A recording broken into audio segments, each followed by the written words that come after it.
So, Roger, 2008 was a very, very good year for film fans. We just recovered from watching Iron Man with the exceptional Robert Downey Jr. A month later, we were treated to part 2 of the Chris Nolan trilogy, The Dark Knight, with the exceptional Heath Ledger. Let's watch the trailer again.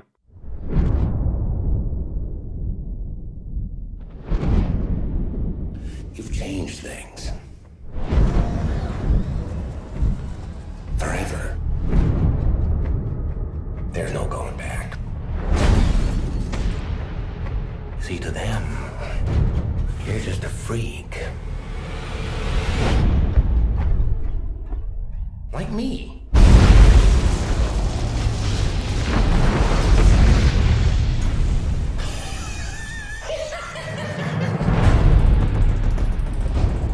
What do we got? Nothing. No name, no other alias. Clothing is custom. Nothing in his pockets but knives and lint. Evening, Commissioner. Why so serious?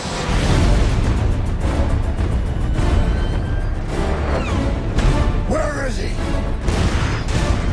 People are dying. What would you have me do? Endure. You can be the outcast. You can make the choice that no one else will face. The right choice. Gotham needs you.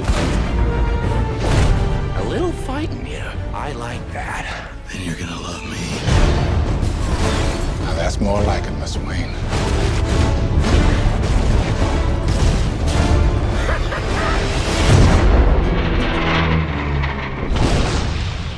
It's all part of the plan.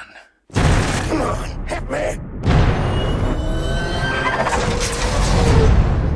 Let's put a smile on that face.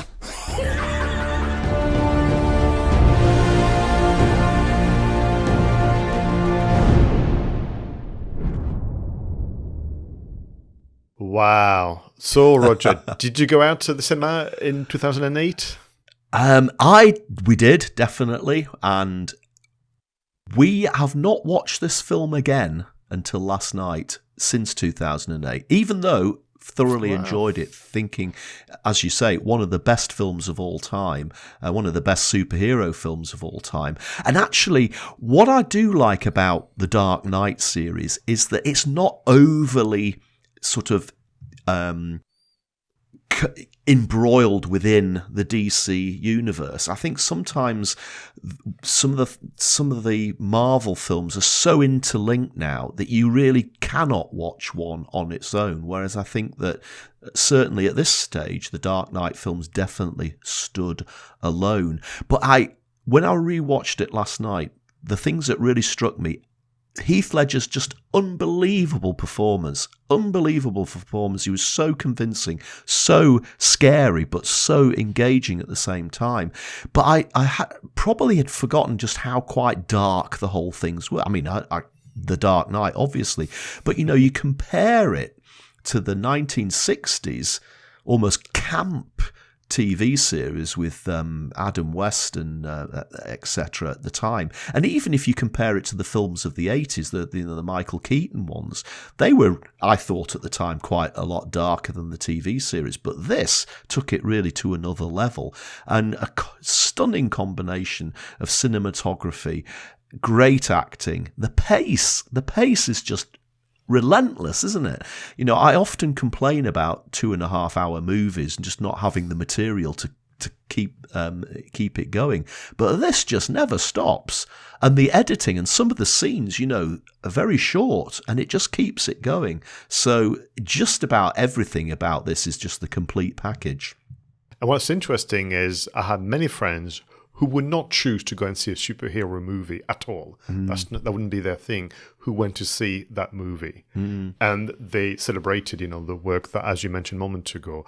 I think it was interesting how they felt, well, because it was Chris Nolan, because it was Kristen Bell, Heath Ledger, and all the others, that it was almost like it would legitimize them going to see a movie that they would not only choose. And I can assure you that they'd be the kind of people that would not go and see a Marvel movie, but they went to see that one, which I think is to its credit. Yeah, and you just introduced Dave Bierce and his storytelling creativity, and I talked about the podcast where he was using parables from the Bible and that sort of thing. Again, what really struck me watching this again was the Heath Ledger scenes. He actually tells a few stories, doesn't he, within the film. There's one scene which is really quite powerful where he's talking about his father. And, you know, he tells this story totally in character, but his storytelling technique in character is just astonishing. And I'm thinking, I actually want this guy to tell me more stories as the Joker. Do you know what I mean? Absolutely. And in a way, I would go as far as saying that it did inspire some of the animated series where they took the character, which was obviously voiced by Mark Hamill, in this idea of the kind of storytelling and trying to be the center of attention through that particular talent. But this movie, I couldn't wait to buy it on DVD and Blu-ray and be part of the collection. But once again, through your own research, made me almost wish, as I've said many times on film marketing, if only we lived in the US, because the marketing campaign was just second to none. Absolutely. Now, obviously, they did the usual poster and they did the usual trailer. And, you know, a few weeks ago, we marvelled, you know, no pun intended there, we marvelled at the simplicity of the poster for Misery. And I actually quite like the poster for this. Again, it's simple. It's just got Batman stood there. In the background, there's a building, and the building's on fire, but the fire is actually the shape of the Batman motif. So lots to be said there about the simplicity of the poster. But yeah, you're absolutely right, Pascal. I hadn't actually quite realised the depth of the online viral campaign that they created for this film, and all the myriad of websites that they set up to encourage the fans, the comic fans, the superhero fans, to actually go online and effectively decipher all these clues, find different locations, find, you know, character profiles, find out about the Joker and all of that sort of thing. It was an incredible, it's probably one of the most famous viral marketing campaigns that's ever been created, but the depth of it is incredible. And I suppose that the genius thing was here that they genuinely targeted the comic fans, didn't they? I mean, they went after Comic-Con, which was, you know, it's a huge convention that took place in San Diego, but they targeted those fans and built upon the obsession of those fans and just genuinely created something which just went massive. You're absolutely right. They really did their segmentation really well. So yes, if you're not a fan and you'll go because of the poster and trailer, you are group number 1, let's say, but group 2, 3, 4, 5 were clearly identified.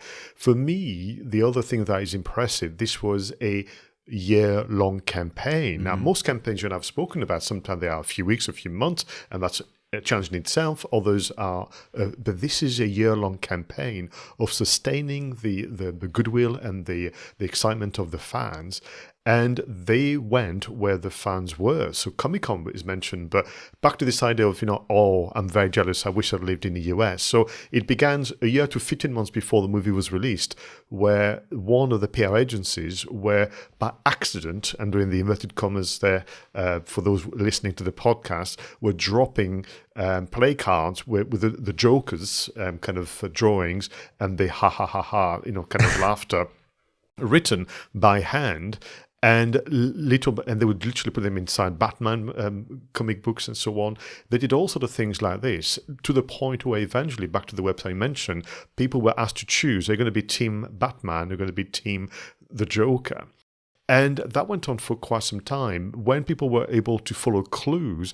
And it had some elements of 10 Cloverfield Lane, but this took it to the next level in terms of the gaming element into real world. They even organized a real election campaign for Harvey Kent, and people were asked to vote for a fictional character. That's why that ended up being obviously in the movie in the end. Well, I mean, the fact that they created an actual website for the Gotham Times, you know, with proper articles, photographs, making it look like a proper newspaper website. But you're right, the fact that they allowed you almost to vote for this district attorney. It became a way of pulling people into the movie and making them feel part of the experience. And again, I hadn't realised any of this had happened until we did the research for this episode, and it's. Yeah, I don't think it's been surpassed since. Obviously, you mentioned Cloverfield Lane. We've talked about that before. But the amount of work that went into this, and as you say, over a sustained amount of time, is really quite astonishing. And, it absolutely succeeded, and it's become one of the biggest films of all time. But just the creativity that went into this is actually astounding. For me, the difference with 10 Cloverfield, which is in itself fantastic. If you have not listened to this episode, please do seek it out in our channels, because you will hear some amazing stuff they've done.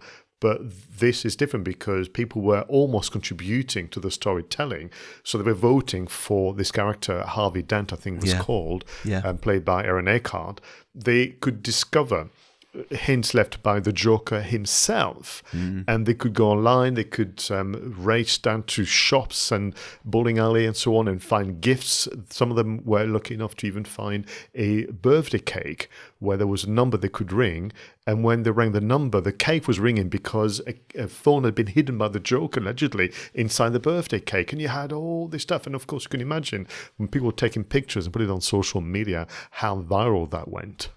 And apparently, overall, there was something like 10 million players worldwide involved in all of these online games and campaigns. I mean, that is incredible, isn't it, Pascal? Now, one thing I did want to say, and this is almost a tribute to the actor himself, Heath Ledger sadly passed away very soon after they wrapped the filming of the film. And in fact, he passed away before the film was released. And of course, they obviously had to slightly change their approach to the marketing. But I guess that sad death of Heath Ledger actually also added to the virility of the marketing campaign, didn't it? It was a sad thing to happen, but I think it also boosted the campaign as well.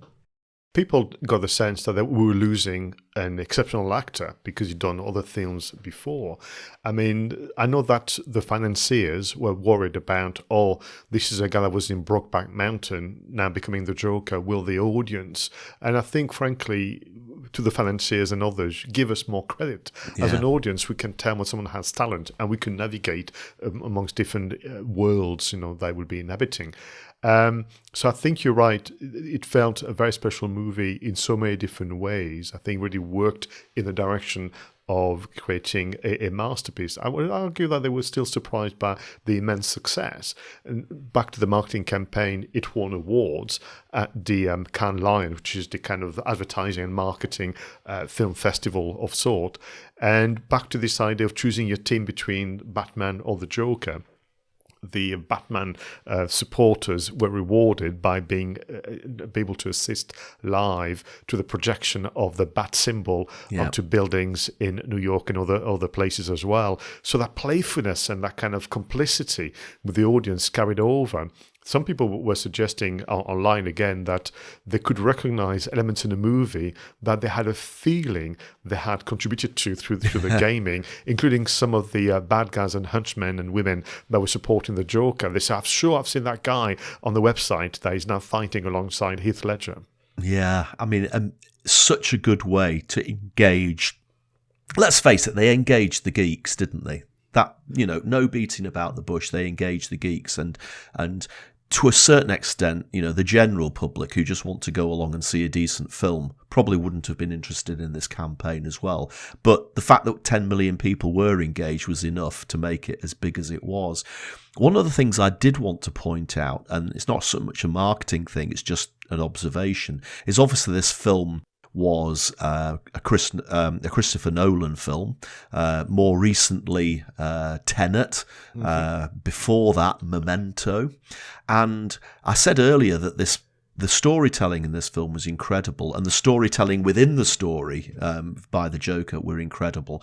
But if you think about all the films that Christopher Nolan has made, this is one of the most linear storytelling films that he's ever done. It starts off, it goes through the beginning, middle, and end.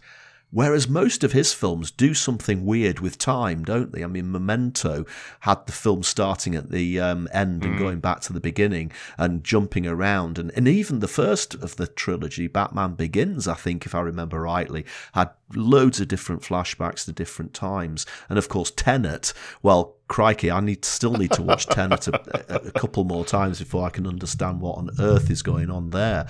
So this is actually a genuine, linear story from this great director. And what is interesting is, in the context of the trilogy, this is Act 2. Yeah. And usually they tend to respect, a particular rule. So Act 1 and Act 3, you could almost do something a bit different as a storyteller, but Act 2, you have to keep the audience going. Back to your point about different campaigns for different audiences, they all then came together with this phrase that people have been using forever, why so serious? And the fans discovered this phrase quite early on in cards, in landing pages, but they couldn't understand what it was, of course, until maybe the trailer and the film. But fans of the genre, or just, kind of casual moviegoer, they all used it in memes and more. And you have now countless images of Heath Ledger in the Joker kind of makeup and apparel with that phrase, why so serious? And what a way also to kind of remind people that this is what storytelling is all about. A moment of escapism takes you in a different time and space so that you can take away something very enjoyable. It's fantastic, and I will probably be watching the next film in the trilogy pretty soon, I have to say. Excellent. Well, listen, Roger, thank you so much for being such an amazing co-host and for your many selections and support today. All of you, please leave suggestions, comments, and more in the usual places. Until the next one, go out there and make sure your marketing is done right. I was Pascal Fintoni, and he was Roger Edwards.